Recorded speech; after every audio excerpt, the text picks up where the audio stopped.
this is Steven with StevensGuitarLessons.com. Welcome to this week's edition of my Tip, Trick, or Lick of the Week series. And this is one of the episodes that will focus on the basics. And so this is the sort of information that if you've been playing for any length of time, this is probably old news to you.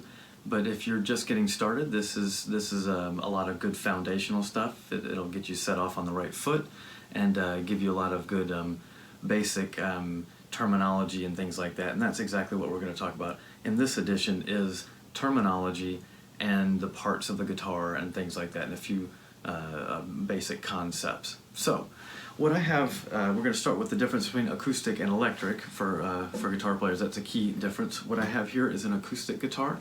This is an acoustic guitar because it doesn't need amplification. The word acoustic really means related to your sense of hearing, but when you're talking about an instrument, it generally refers to an instrument that's designed to work without amplification. Now, there's a little bit of crossover between those two worlds. You can have amplification with an acoustic instrument, and you can have certain aspects of the acoustic guitar cross over into the electric world. But one of the key things with an acoustic is the hollow body, and it's actually a pretty large hollow body. So you can see how thick this is, how deep this body is, and it's hollow. You can see kind of in the sound hole there a little bit that it's hollow. It's just a bunch of air in there, basically. And the acoustic guitar will also have what's called a sound hole, this hole underneath the strings. So an electric guitar is generally going to be a solid piece of wood. Now, they do have hollow-bodied electrics, but they're not going to be usually as thick, and they're not going to have the sound hole. They're going to have pickups under the strings. That's one of the characteristic aspects of an electric guitar, is it has, instead of using a sound hole to project the sound, it uses pickups under the string, which convert this signal to an electrical, convert the sound into an electrical signal, and then it gets sent to an amplifier to make it louder.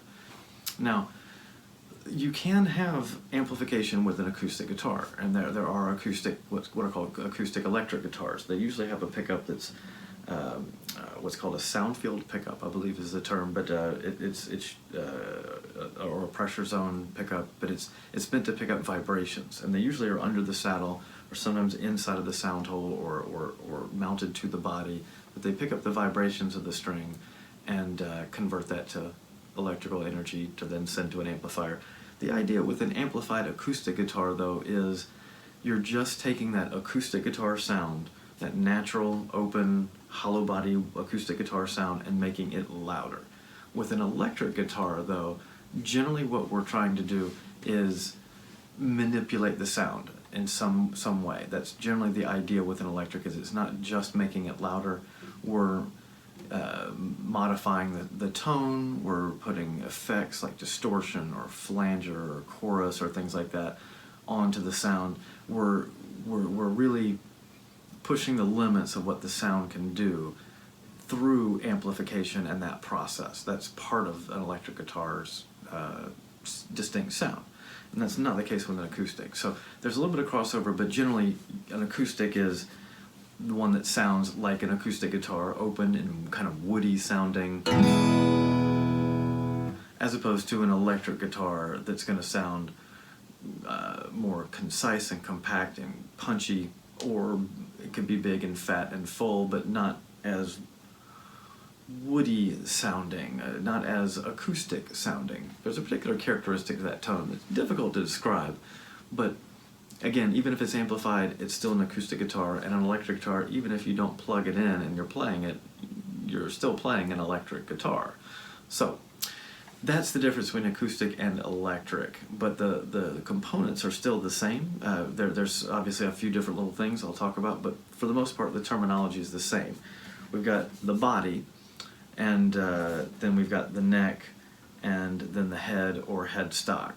And so before we get any further with that, real quick, a couple of one thing that you'll realize when you play and get a lot of experience is that the musicians talk a lot about going up and down and higher and lower, and all of those sorts of geographic or directional terms. And when almost exclusively whenever we're using those terms, we're talking about pitch. So if we say go up the neck, we're talking about going to a higher note. But with the terminology of head, neck, and then, body, neck, and then head, we would think that this would be going up the neck, but it's actually going from the head to the body that goes up the neck, because that goes from a low sound, low pitch, to a higher pitch. So that's a little bit contrary to what you might expect. It's a little bit surprising to some students and easy to flip-flop, but once you understand what we're talking about, it's easy. But that's, like I say, not very intuitive. So now back onto the components. On the head or headstock, we've got the tuners or tuning gears, tuning pegs. These are what we turn to tighten or loosen the tension of a string to change its pitch. Sometimes they're like this, 3 on the side, 3 on the top, 3 on the other side, and then sometimes there's 6 in a row. Occasionally you come across some that are a different arrangement than that, but that's generally the two most common ways of doing it. When there are 3 or 6 in a row, they might be on the top, they might be on the bottom, but it's just a different layout, different way of routing the strings across the end of the neck and across the headstock to get to the tuning gears, and different reasoning and purposes and all that in different layouts, and they accomplish different things, but they still function the same way. The tuning gears still tighten and loosen the strings to change the pitch of the string to make it higher or lower. Now, between the neck and the head, there's this little piece of material. It's usually plastic or bone or graphite, or I've seen brass and a few other materials as well, but this is called a nut. This is just kind of the gateway from the vibrating portion of the string here to the rest of the string, where we then connect on to the tuning pegs, tuning gears, the tuners. So the nut is kind of the end of the neck is what we can think of it as, and again, it's where the vibrating portion of the string is one end of the vibrating portion of the string whenever we're playing an open string. Some guitars, electric guitars, have a very clunky set of machinery that's here where the nut is. That's called a locking nut, and they're basically clamps that clamp down onto the strings to keep them from shifting, so that they stay in tune better when you're using a vibrato bridge assembly, which we're going to talk about in just a second. But whether it's a locking nut or a bone or plastic nut or whatever, it's still the kind of the end of the neck. So when we have the other end, when we get to the other end of the string here, the other end of the vibrating portion, this is the bridge. And if we have an acoustic guitar, it's usually going to be a simple piece of wood and then a simple plastic, usually saddle underneath the strings between the bridge itself and the string. That's really where the other end of the vibrating portion of the string is. Some electric guitars have very complicated, very involved bridge tailpiece assemblies, but they still function, and they have the same function. They serve the same purpose. One quick aside, if it's a vibrato bridge on an electric guitar, it's quite commonly called a tremolo, or a tremolo bridge. Sometimes a whammy bar is also a slang sort of term for that, but tremolo is often what it's called. That's often the name of the part in the parts list from the manufacturer. That's what the pros call it.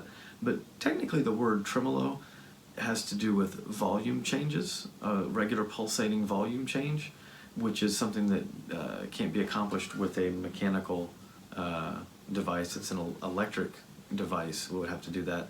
Vibrato is what changes pitch, which is what would be in a bridge. So vibrato bridge is the more appropriate term. However, again, tremolo is what it's often called. I learned it more often than not called tremolo when I was learning and first playing, so I often do that. But technically vibrato is the appropriate term if you're changing pitch, which is what the bridge would do. So we've got those components.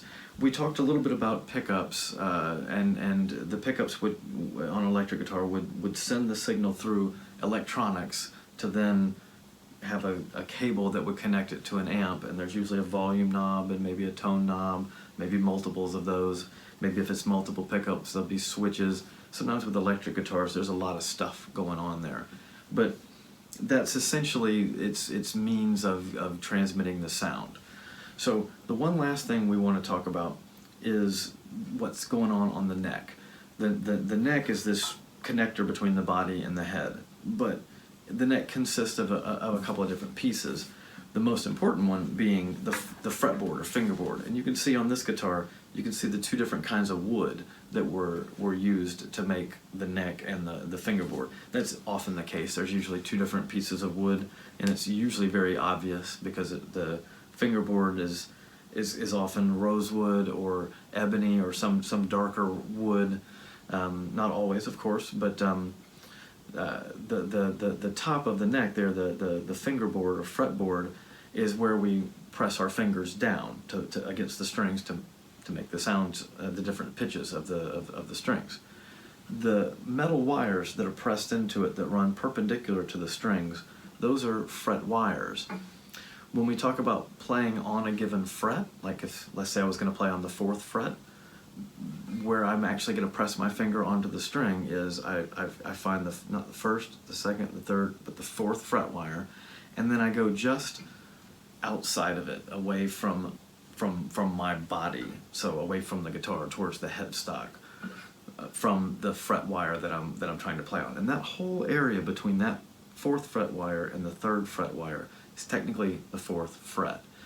But when we press down, we want to play to press down right up against that fret wire. We don't want to be on top of it, but we want to be pressing the string down so that there's little to no string between our finger and that fret wire, so that fret wire, where that new contact point with the string, therefore making a shorter vibrating portion, we want that to be as tight of an area as possible. We don't want there to be any room for resistance or slack to take up in the string or anything at all like that. Now we can play further from the string and get a tone. And you can see as I got further from it was a little bit harder. It was kind of wanting to peter out on me. But if I press down harder, I can be way far. I can be as far away from that fret wire as I can get, and still technically be on the 4th fret and be playing it. But the harder I have to press, the more likely I am affecting the tuning, the pitch of that note. And it might be slight, but it might be enough to cause a problem. So we want to develop a habit of always playing in that bullseye right behind that fret wire. So that's just a nice little tip that's also going to be in other basics videos as well. But that's a great habit to develop, is playing right behind that fret wire whenever you can. And then when you can't, because of a chord that you're playing or something like that, you're going to be as close as you can, and that'll be the best that you can hope for. So the last thing we're going to talk about are the dots on the fretboard, and I'll probably get some messages about this from some folks that have some strong feelings about this. I believe there are some strong opinions about the history of the dots. I haven't been able to find a lot of consensus that makes a lot of sense, that seems universal. You got to remember, guitar was around. It evolved and morphed into what we currently know it as. And what we currently know as the guitar was probably mid to late 1800s, I think, when it was really starting to get uniform in its shape and dimensions and the layout of the neck and those sorts of things. But the earliest examples that I've seen, there's a wide variety of where the dots are and where there's single dots and where there's double dots and other multiples. And there were different reasons for them. But in a lot of cases, we don't really know what those reasons were, because nobody's here to explain what they did. We just have a picture of an instrument, or we have the instrument.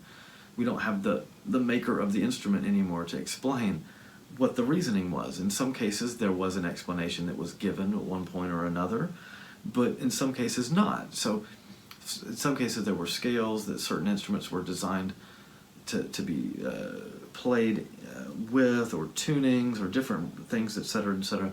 But the best thing that I think players can think of today with contemporary instruments, because there's a lot of uniformity, there's very little exception to this dot layout on contemporary guitars, but the double dot is going to be on the 12th fret. Most guitars have at least 12 frets, and between 12 and 24, some have 24, so they'll just be the one double dot on most guitar necks, where you have the one octave. And an octave, if you don't know what that is, that's in another basics video that I'll have, but in the future. But an octave is a very special division of it's a musical distance and interval, and so knowing where that is on any given string is very important. That's kind of where our musical alphabet starts back over: A, B, C, D, E, F, G, and then it goes back to A, B, C, D, E, F, and so forth. So double dot is special. The single dots are odd numbered frets, and whether there was any other significance to them at any other time, the best thing to think of them now is odd numbered frets. When we rarely get it on 1, because that's obvious. Same with 11 and 13, but 3, 5, 7, and 9 are usually going to be single dots. Some student models skimp and don't give you one on 3. I'm thinking it's a corner cutting thing. Maybe there's another explanation for that, but it's fairly obvious when you're looking at the guitar that if the first dot is not till there, that it's not 3rd fret but rather 5th. And it's easy to find any other fret when you know that 3, 5, 7, and 9 are dotted, and then the 12th. And then if you have dots beyond, like on most electrics, those dots beyond the 12th fret will correlate to the 4 dots here. We'll have one, the 3rd fret beyond the 12th fret, just like we have one, the 3rd fret beyond the nut. So that would be 13th, 14th, 15th fret, and then we would have one on 17th, 19th, and 21st. And then if we've got another octave on the neck, we would have a 24th fret double dot as well. And again, that just makes it easy to know where you are. And if there's any other significance beyond that, it's not nearly as useful for most players now as that sort of an idea. So that being the case, like I say, I think there are some folks that probably have some strong feelings about what the dots actually represent. But regardless, that's a debate that can be had, I guess, in the comments section, or you can send me a message. But the one exception that I know of that's a common exception, Martin guitars, generally it's not unusual at all for them to have a double dot also on the 7th fret. And again, perhaps someone can enlighten me if I'm wrong on this, but my understanding is that double dot on the 7th fret is to kind of remind the player that between most pairs of adjacent strings, between the low string and the high string, if you play the high string on 7th fret, you're getting an octave from that string. And of course it doesn't apply from the G to the B. So perhaps I'm wrong on that. That may not be exactly what that's about, but that can be an easy way to remember that. And I don't know of any other guitar manufacturer other than Martin that commonly does that, and I've never seen any other common fret dot arrangement. So that about sums up the fret dot information, at least that I have. So that also sums up the terminology discussion I have for today. Hope that gets new players off to a good start. And again, if there's any seasoned players that saw this, hopefully you got some new information out of it, or even just a new way to think about something to explain to a new player that you come across in the future. But anyway, hope you enjoyed it, and please tune in again for other videos, and I appreciate it. Have a good day. Hey, it's Steven. I hope you enjoyed the video. If you found it helpful, if it was something that was beneficial for you, I hope you'll go and check out my website, stevensguitarlessons.com, and that's StephenGuitarlessons.com. You can find out all about my guitar lessons program there, and a lot about me as well. And if you found that it was too simple or too basic, it was covering topics that were too simple or too advanced, definitely check out some of my other videos. I do cover a range of skill levels and topics and concepts, and hopefully there's something there to your liking. If so, or if not, whatever, you can feel free to send me a message. You can contact me through the website, and I hope to hear from you, and I hope to see you again for my tip, trick, or lick of the week. Thanks a lot, and again, this is Steven from StevensGuitarLessons.com.